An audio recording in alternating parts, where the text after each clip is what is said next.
अस्सलाम वालेकुम। मैं हूँ फरजाना रुई असलम और ये है मेरा यूट्यूब चैनल। लीजिए जनाब, ढोल ने पोल खोल दिया है और बज बज कर खामोश हो गया है। अलबत्ता बांसुरी ने अलमिया राग छेड़ रखा है। भूल बैठे थे सब कि जैसा करोगे वैसा भरोगे। सांच को आँच नहीं और हक का बोलबाला होता है। ताज़ा तरीन सूरत हाल ये है कि हाथों के तोते उड़ चुके हैं, फिर भी खुद को सुरखाब समझा जा रहा है। अभी तो ये ज़मीनी अदालत है। आसमानी अदालत जब लगेगी तो हमें ना वहाँ कोई पुलिस मिलेगी, ना तफ्तीशी अफसर होगा, ना सहूलियात, ना सहूलत कार। याद रखना है कि मज़लूम की पुकार आसमान को हिला देती है। हम ये बात क्यों भूल जाते हैं? बिन्ते काज़मी की माँ को दुनिया ने रोते तड़पते पछाड़े खाते देखा है। इतना आसान नहीं है कि किसी की बच्ची को, मासूम बच्ची को घर से निकाल कर, घर की दहलीज से निकाल कर ले जाना। इस केस में मारूफ कानूनदान और मोहतरम उस्ताद GM कुरैशी की मशावरत भी अब शामिल है।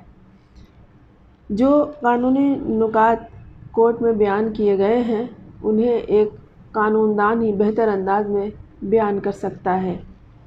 अदालत में क्या दलाइल दिए गए और जिब्रान नासिर ने इस हवाले से क्या बातें की, आइए सुनते हैं। इनके साथ गुफ्तगू में यानी सवाल जवाब में शरीक हैं कोर्ट रिपोर्टर शाहिद हुसैन और सैयदा नजम ज़ोहरा। ने कुछ अर्सा पहले इस एफआईआर को ख़त्म करने के लिए कॉशमेंट ऑफ एफआईआर की सीपी फाइल की थी, जो कि नाकाबिल समात करार दी थी हाई कोर्ट ने। और हाई कोर्ट ने कहा था आप ट्रायल कोर्ट से जाके रेमेडी लें, मगर ट्रायल कोर्ट में कोई बरीयत की दरख्वास्त जमा कराने के बजाय इन्होंने फिर हाई कोर्ट से रुजू किया अंडर अ डिफरेंट लॉ, और इन्होंने कहा कि जी ये चलान मंजूरी का ऑर्डर ख़राब है।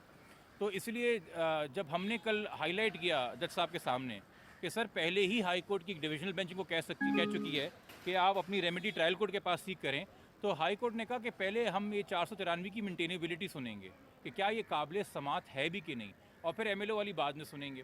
अच्छा, बहुत इसरार था मुलजिम के वकील का कि जी आप ये चलान वाली मेरी दरख्वास्त सुन लीजिए, सारा मसला ही क्लियर हो जाएगा, आपको एमएलओ सुनने की ज़रूरत ही नहीं पड़ेगी।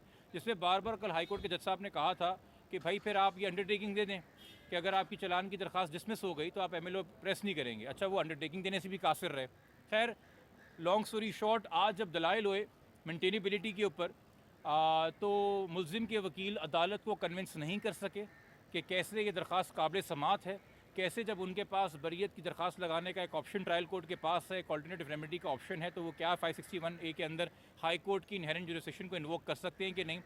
और मैंने वो तमाम तर ऑर्डर्स जज साहब के सामने प्रॉपर क्रोनोलॉजिकल ऑर्डर में कि जी जो पहला सी क्लास चलान था वो मेरी मर्ज़ी से खारिज नहीं हुआ था, वो जज साहब ने ऑर्डर किया था, मजिस्ट्रेट साहब ने, उन्होंने सी क्लास का चलान मंजूर नहीं किया था। इन्होंने उस ऑर्डर को कहीं चैलेंज नहीं किया। उसके बाद इस केस में तफ्तीशी अगर चेंज हुआ तो वो ADG साहब का ऑर्डर था, उस ऑर्डर को इन्होंने कहीं चैलेंज नहीं किया। उसके बाद फिर चलान मंजूरी का ऑर्डर आया है, और उस दौरान हाई कोर्ट की एक समाअत हुई थी हमारी दूसरी CP में, जिसने बच्ची को माइनर डिक्लेयर किया था। और इन तमाम तनाजुर के अंदर ये कन्विंस नहीं कर पाए कि किसी भी ऑफेंस में, कोई भी दफात जो लगी हुई है केस में, किसी में भी मुलजिम को सज़ा नहीं होगी। हाई कोर्ट ने जज साहब ने बड़ा क्लियर सवाल पूछा। कहते हैं कि जैसे मुद्दई ने केस बयान किया है, अगर यही हकायक हैं, तो आपके तमाम तरह डिफेंस के बावजूद आपको ये लगता है कि आपको किसी भी ऑफेंस में सज़ा नहीं होगी। तो उस पर मुलजिम के वकील ने कहा नहीं सर, हम तो सब में बरी हो जाएंगे। तो उस पर इतना मुतमईन नहीं थे जज साहब, क्योंकि कुछ ऑफेंसेस इसमें ऐसे हैं जो कि ट्रायल ही डिटरमिन करेगा। तो खैर, अदालत ने फैसला किया कि इनकी ये एप्लीकेशन नाकाबिल समात है, इसको डिसमिस कर दिया गया है, ये मेंटेनेबल ही नहीं है। और जो हमारी दरख्वास्त, इनकी दरख्वास्त है एमएलओ के ख़िलाफ़, और हम कह रहे हैं कि एमएलओ करा दिया जाए, उस पर अब मंडे को 11 बजे दलाइल होंगे, तो वो मैटर उसके लिए अर्जेंट हो गया है। तो उसमें अब जो चलान है, चलान की हैसियत 364 के साथ रहेगी। देखिए, चलान में ऑर्डर में जितनी भी दफ़ात मंजूर हुई थी, वो ऑर्डर देखें, चलान हम होगी सेकेंडरी चीज़। अब मेन चीज़ है वो ऑर्डर, जिस ऑर्डर के तहत चलान मंजूर हुआ है, जिस ऑर्डर के तहत जज साहब ने कौन कौन सी दफ़ात मंजूर की हैं, वो ऑर्डर अब इन फील्ड में है। ये चाह रहे थे कि वो ऑर्डर चैलेंज हो और वो पूरा प्रोसेस रिवर्स हो, मगर अब वो नहीं हुआ। अब वो ऑर्डर इन फील्ड है। जैसे ट्रायल कोर्ट की कार्रवाई चल रही है, 512 की कार्रवाई हो रही है, जो मफरूर लोग हैं उनके वारंट्स जारी हुए हुए उनको लेके आना है और फिर चार्ज फ्रेमिंग होनी है। वो अब as per routine, as per procedure चलेगी, बगैर किसी खलल के, बगैर किसी रोड ब्लॉक वो के। जो सेक्शन है जो चालान में मंजूर हुए थे, अदालत में जो मंजूर किए थे, कौन कौन से सेक्शन है, किस किस जुर्म पे लागू होते हैं और उसकी सज़ा क्या हो सकती है?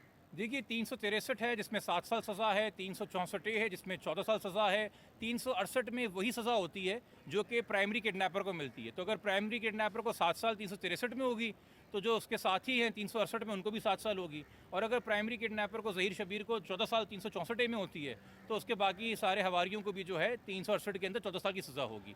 उसके बाद Sindh child marriage restraint act है जिसमें 3 साल सज़ा है। उसके साथ ट्रैफिकिंग के 2 सेक्शंस हैं। सेक्शन 3 में 10 साल की सज़ा है 32 में, और 4B में 14 साल की सज़ा है। तो ये सेक्शन मजीद इसके अंदर लगे हुए हैं। जब ये मुल्ज़मान की बेल हुई है उसको चैलेंज करने का प्लान है, क्योंकि आज तो ये जिस तरह दरख्वास्त उनकी मुस्तरद हुई है, तो अब मज़ीद इम्कान है कि उनकी बेल को चैलेंज किया जाए? नहीं देखिए, वो तो हमने कैंसिलेशन वैसे ही हमारा सांस से हमने करनी है, बट बात इतनी सी जी, आपको अदालत और कानून टाइम देता है ना, लिमिटेशन पीरियड होती है। आपके पास 30 दिन का टाइम होता है, या 20 दिन का टाइम होता है, 25 दिन का टाइम होता है। तो स्ट्रेटिजिकली कुछ आप फैसले करते हैं कब आपने कैंसिलेशन फाइल करनी है, कब आपने चैलेंज करना है, कब आपने नहीं करना। तो इंशाल्लाह उसमें भी आपको कम से कम ये खबर कि हम फाइल कर रहे हैं कंफर्मेशन मिल जाएगी जब होगी। अच्छा बच्चे की हवालगी के हवाले से, माँ बाप के हवाले से कुछ ये लोग आवाम भी सवाल करती है वैसे, हाँ कि कि वो कब हो सकती है? कस्टडी क्यों नहीं ले रहे हैं? देखिए, मैंने अभी बार बार हर बात में इस पर जवाब देता हूँ कि वालदैन से ज़्यादा बच्ची से मिलने से कोई बेचैन नहीं हो सकता। अगर वालदैन किसी वजह से सब्र शुक्र किए हुए हैं तो उसकी कोई ना कोई वजह होगी। आप इस बात पे क्यों नहीं ध्यान देते? एक माँ है सगी, एक सगा बाप है, यकीनी तौर के ऊपर, और कुछ चीज़ें जो कानूनी स्ट्रेटजीज़ होती हैं, मैं लोगों के शको शुबात या लोगों को इत्मीनान देने के लिए अपने क्लाइंट के इंटरेस्ट के ख़िलाफ़ जाके मीडिया पे वो बातें नहीं कर सकता। हो सकता है कुछ बातें या कुछ चीज़ें ऑलरेडी हों जो आपके इल्म में ना हों, मगर वक्त के साथ आ जाएं। हमने तो केस अदालत में लड़ना है ना, फिर उसके ऊपर बाकी रिपोर्टिंग है। बट वो चीज़ भी मैं आपको इतना इंश्योर कर सकता हूँ कि बच्ची की कस्टडी हो या बच्ची से मिलना हो या बच्ची का वेलफेयर हो, उसके हवाले से भी कोई भी अदालती फोरम जो है वो खाली नहीं छोड़ा जा रहा, और इंशाल्लाह वहाँ पे भी आपको बहुत जल्द एक अच्छी खबर मिलेगी। अच्छा जिब्रान साहब, ये जो अभी इन्होंने इनकी दरख्वास्त डिसमिस की है कि अब चालान जो का तो वैसे ही रहेगा, और अब इनकी जो ज़मानतें हुई हैं और जो ये गवाहान वगैरह बाहर फिर हैं, तो कभी इम्कान है कि अभी इन लोगों को दोबारा गिरफ्तार किया जाए? देखिए, गिरफ्तारी करने का तो इम्कान पे मैं ही कोई उम्मीद नहीं है, चूँकि मैं सिंध पुलिस से बिल्कुल मायूस हूँ इस केस में। मेरी ग़ुलाम नबी मेमन साहब से कोई भी उम्मीद इस केस में नहीं है, मैं बरमला कह रहा हूँ। मेरी अदालतों से इस केस पे उम्मीद है। तो ये जाके 512 के अंदर उन मफरूर मुल्ज़िमों को गिरफ़्तार करेंगे, ये हमारे जो आईयू हैं रिंद साहब, ये कार्रवाई करेंगे। मुझे ज़रा भी एतमाद इन पे नहीं है, ज़रा भी भरोसा इस हवाले से नहीं है। इन्होंने करना होता है कि बहुत पहले कर चुके होते।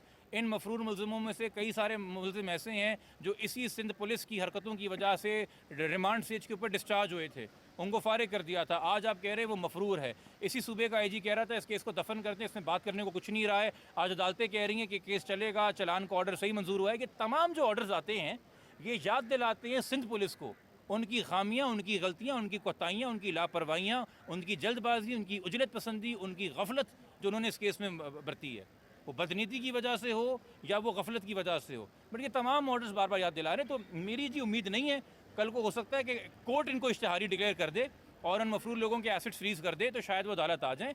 आपके ज़हीर और शबीर को भी तो देखिए ना, आप तो उसको, हम तो देखते थे वो बारात में आता था, पुलिस प्रोटोकॉल में आता था, बिल्कुल।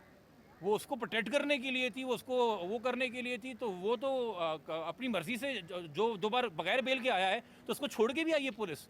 तो उस पुलिस से आप कह रहे हैं कि मैं उम्मीद रखूं कि बाकी मफरूरों को भी गिरफ्तार करेगी, तो बेवकूफ़ी की बात होगी। हाँ, मुझे झूठा साबित कर दे उन लोगों को गिरफ्तार करके पुलिस, तो मैं उनको सलाम पेश कर दूंगा। वरना अगर आप मुझसे पूछेंगे कि मैं अपनी अकल इस्तेमाल करके उन पर भरोसा जाहिर करूँ तो मुमकिन नहीं है। सर, ये प्रोटोकॉल के हवाले से पुलिस कहती है कि सिंध हाई कोर्ट का ऑर्डर था, ये हम सिक्योरिटी दे रहे हैं, प्रोटोकॉल नहीं है। जनाब, जितनी भी पिटिशंस फाइल होती हैं हरासमेंट के हवाले से, उसके अंदर एक सरसरी बात या एक रवायती जुमला लिखा जाता है कि जी इनके साथ in accordance with law deal करें। आप अभी सड़क पे जा रहे हैं, अगर आप सिग्नल पर रुकेंगे और आपका चलान नहीं होगा चूँकि आप सिग्नल पर रुके हैं, या आपने सीट बेल्ट पहनी है तो आपका चलान नहीं होगा, इससे कहते हैं इन अकॉर्डेंस विद लॉ। इसमें ये तो नहीं होगा ना कि अगर आपने सीट बेल्ट पहनी है तो पीछे जो है वो 4 ट्रैफिक वार्डन जो है सार्जेंट गाड़ी लेके चलना शुरू हो जाएंगे, प्रोटोकॉल देना शुरू हो जाएंगे। तो इन अकॉर्डेंस विद लॉ के ये मायने कि 10-10, 12-12 लोगों के सिविल वर्दी में और नॉर्मल वर्दी में आप प्रोटोकॉल दें, ये मैलाफाइडे है पुलिस की और कुछ भी नहीं है।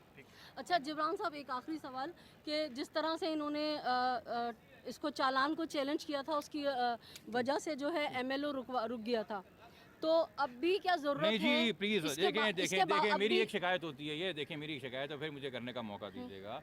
चालान को चैलेंज करने की वजह से एमएलओ नहीं रुका था। एमएलओ को सेपरेटली एक अलग एप्लीकेशन में दाखिल 482 में चैलेंज किया गया है। चालान को एक अलग एप्लीकेशन 493 में चैलेंज किया गया है।